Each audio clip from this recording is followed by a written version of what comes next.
Bạn thân của tôi là một con heo, nhưng đến Tết nó sẽ bị giết thịt. Tôi hỏi nó có nguyện vọng gì cuối cùng không? Heo im lặng một lúc, hỏi tôi bất cứ điều gì cũng được sao? Nếu là muốn sống tiếp, tôi không thể. Ký túc xá nhân viên chỉ có chút không gian. Mọi người vốn không thích tôi, sẽ không thể giúp tôi giấu cậu được. Nhưng những chuyện khác, tôi sẽ cố gắng hết sức giúp cậu. Heo vui lên. Tôi muốn thử cảm giác đi bằng hai chân như con người. Lần này đến lượt tôi im lặng. Tôi bỗng cảm thấy tình bạn của tôi với con heo này thực ra không sâu đậm lắm. Đùa thôi.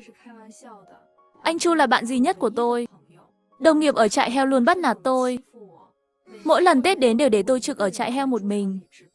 Vài năm nay bữa cơm giao thừa đều do sếp mang đến trại heo. Tôi mới được ăn. Nhưng tôi không tủi thân. Dù sao về nhà cũng bị bố mẹ mắng, bị em trai cưới như ngựa.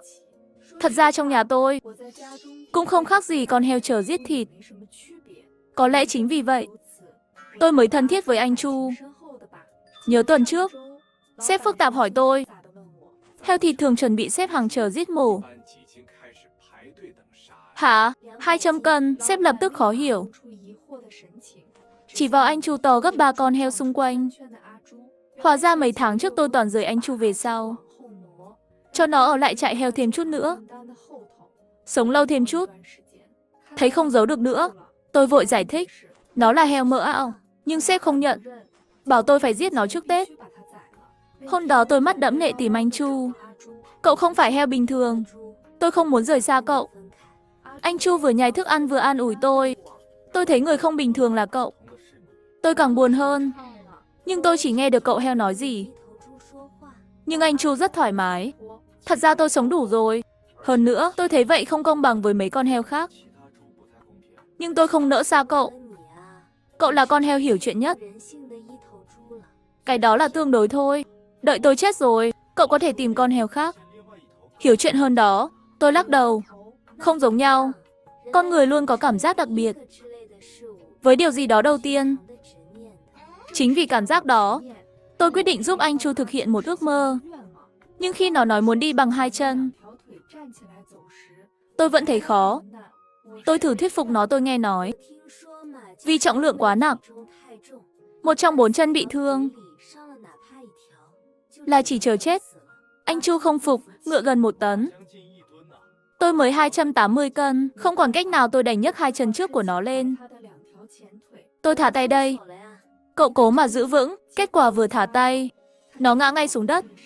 Xích đè bẹp tôi, nhìn ánh mắt thất vọng của nó. Tôi vội an ủi đây mới là bắt đầu. Tôi chưa dùng hết sức mà. Làm lại lần nữa, rồi tôi dùng hết sức. Cuối cùng cũng nâng nó lên thẳng đứng. Anh Chu rất phấn khích này. Thì ra trần nhà trông như vậy. Nhưng ngay sau đó, anh Chu mất thăng bằng, ngã ra sau. Nhìn anh Chu tứ chi chổng lên trời. Tôi vội hỏi cậu không sao chứ? Chấn thương não thì làm sao? Anh Chu bình tĩnh không nói. Lần đầu nhìn thế giới từ góc độ này thật mới lạ. Nghe vậy, tôi nằm bên cạnh nó, cùng nó ngắm trần trại heo. Lúc này tôi bỗng nhớ khi nhỏ, ông chú bên cạnh tự nhiên nằm ngửa, không động đậy. Ba thầy bói nói ông ta bị nhập bởi rùa thật. Rồi lẩm nhẩm vài câu, ông ta lại bình thường. Không biết ba thầy bói có thể tạm thời hoán đổi tôi và anh Chu. Nghĩ vậy tôi hỏi anh Chu, cậu có muốn về làng tôi ăn Tết không? Ánh mắt anh Chu sáng lên. Heo 280 cân ở trại heo chúng tôi có giá 6 không tệ. Khi tôi chuyển tiền cho sếp nói mua heo, sếp ngạc nhiên, cậu định về nhà ăn Tết sao? Còn 1 tuần nữa mới đến Tết. Tôi thấy chị Lý họ, năm ngoái cũng xin nghỉ vào thời gian này. Và lại lâu rồi tôi không về. Sếp không phản đối, nhưng vẫn thấy khó hiểu. Không phải cậu từ thành phố về làng ăn Tết sao? Dẫn heo về có nghĩa lý gì? Tôi vội bỉa chuyện. Trại chúng ta nuôi heo khoa học. Thịt heo đẹp và đều. Phải mang về cho làng thấy chứ. Ông ấy lại nhìn anh Chu đầy nghi ngờ. Là con cậu giữ lâu nay à? Thịt không còn non, mỡ cũng không đều. Nhà tôi thích ăn thịt này. Cuối cùng sếp cũng chịu, nhưng vẫn hơi bực. Test xong cậu có quay lại không? Tôi vội gật đầu. Ông ấy thở dài. Rút điện thoại chuyển lại tôi 3,0. Trả một nửa được rồi. Năm nay cậu không ăn Tết ở trại heo, giúp tôi tiết kiệm bữa cơm tất niên. Nghe vậy tôi ngạc nhiên. Mỗi năm ăn cơm tất niên đắt vậy sao? Nhưng chưa kịp hỏi, sếp đã quay người đi. Anh Chu bỗng hỏi tôi, người nhà cậu thích ăn thịt heo giả thật à? Tôi lắc đầu, họ ăn thịt ở nhà. Tôi không bao giờ có phần, cũng không biết họ thích thịt gì. Nó suy nghĩ một lúc, lại hỏi khi ước mơ của tôi thành hiện thực. Cậu có thể tự tay giết tôi không? Để người khác làm. Tôi vẫn thấy hơi sợ. Tôi lặng lẽ gật đầu. Vốn dĩ anh Chu cũng là do tôi giết. Cuối cùng tôi thuê một chiếc xe tải nhỏ sẵn sàng chở heo, đưa anh Chu về làng ăn Tết. Tôi không dám nói trước với gia đình là sẽ về. Dù sao bố mẹ cũng không quan tâm tôi có về hay không. Trên đường mọi người tò mò nhìn chúng tôi. Anh Chu cũng tò mò nhìn những con heo làng. Nhưng bọn chúng nhìn anh Chu với ánh mắt khinh thường. Tôi hỏi anh Chu, bọn chúng nói gì vậy?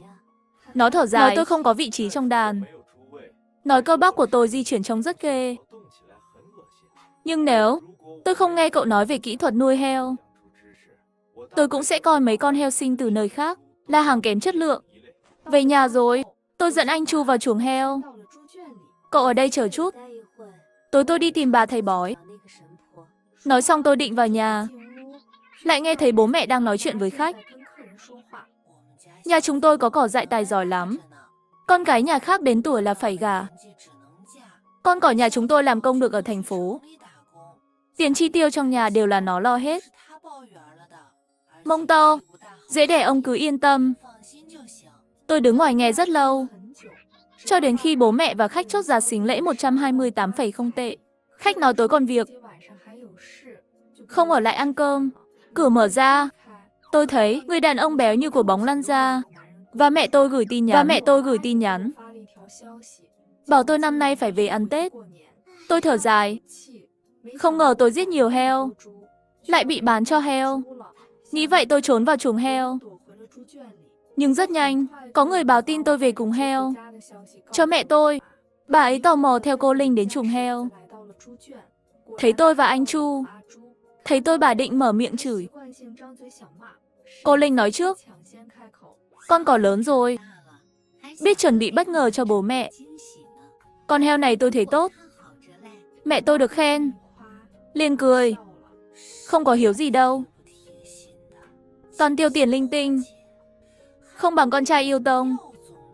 Yêu Tông còn nhỏ đã biết, không đủ ăn cũng biết để phần. Tiễn cô Linh về xong, bà ấy tát tôi một cái. Đồ chết tiệt, về nhà còn bày đặt. Ở thành phố lớn, mỗi tháng gửi về chút tiền. Đồ vô dụng. Lâm Yêu Tông nghe thấy, chạy ra nói, ồ, bao cát về rồi. Bao cát về rồi. Bố tôi vẫn im lặng không nói gì. Quay người vào nhà. Đợi Lâm Yêu Tông xả xong, mẹ lại mắng tôi. Năm nay mày định tặng con heo cho bố mẹ sao? Không biết mua bào ngư qua hoàng đế à? Có phải định làm tao tức chết? Tôi vội lấy ra một xấp tiền. Lúc này mẹ tôi mới hài lòng. Nhân lúc bà ấy đếm tiền, tôi thận trọng nói thêm, mẹ đừng giết heo sớm quá, để điên giao thử con nấu cho bố mẹ xem. Bà ấy khinh thường, tưởng ai cũng như mày, đồ chạy lung tung mà coi như báu vật. Nói xong bà ấy bảo tôi đi làm. Không để ý nữa. Làm xong, đã qua bữa. Cũng không ai để phần cơm. Tôi quen vào bếp, bưng cơm nguội thức ăn nguội ra chuồng heo. Cho heo một nửa, tôi một nửa. Ăn và nói chuyện. Bỗng tôi thấy hình như có thịt heo. Nhưng anh Chu không quan tâm. Không sao, chúng tôi là loài ăn tạp. Với lại tôi vừa thấy, con người các cậu cũng ăn thịt nhau. Đợi đến khi tôi lén tìm bà thầy bói. Nghe xong yêu cầu của tôi, bà ấy thở dài, con heo cậu mang về có linh tính cao. Nếu nó không muốn rời khỏi thân thể cậu, đến lúc đó nấu nôi là nấu cậu đó. Tôi lắc đầu, anh Chu là bạn tôi. Không đâu. Nghe vậy, Bà ấy cười lạnh, đẩy tôi ra ngoài.